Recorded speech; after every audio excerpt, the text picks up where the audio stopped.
बिस्मिल्लाहिर्रहमानिर्रहीम। प्यारे नबी पर हर पल लाखों दुरूद व सलाम। मेरी एक छोटी सी तहरीर अर्ज़ ख़िदमत है और इस नीयत के साथ कि मैं भी इस पर अमल करूं और आप लोग भी अमल करें। दर्द, तकलीफ़, सब्र और अजर। इंसान को अल्लाह पाक इतना दर्द देता है जितना वो सह सकता है। इसके अलावा सब्र का दामन भी है और उसको थामा जाए तो फिर अल्लाह पाक का साथ मिल जाता है और दर्द की कैफ़ियत बदल जाती है और इंसान मुकामे बंदगी के दर्जों के हुसूल के सफ़र पर निकल जाता है।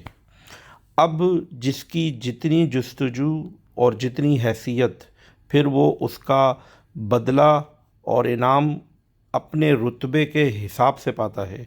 यूं वक्त तो लग जाता है पर एक मंजिल जो तय करनी थी वो तय हो जाती है। बस जिसका ज़र्फ़ न हो या जो याद इलाही से दूर हो तो फिर उसको सिवाय दर्द और शिकवा के कुछ हासिल नहीं होता। ये भी सच है कि तकलीफ़ का इजहार होना बशरी तकाज़ा है, मगर इजहार के अंदाज़ और इंसान के रवैयों से उसके अंदर के इंसान और कैफ़ियत का पता चलता है। जैसे दर्द से आंसुओं का निकलना और मुंह से आह का निकलना ये फ़ितरी तकाज़ा है, मगर शिकवा, शिकायत और शोर ये सब गाफिल इंसान की निशानियां हैं जो इंसान को कुर्बे इलाही से दूर कर देती हैं। अल्लाह पाक हम सब को साबिर, ज़ाकिर और शाकिर रखे।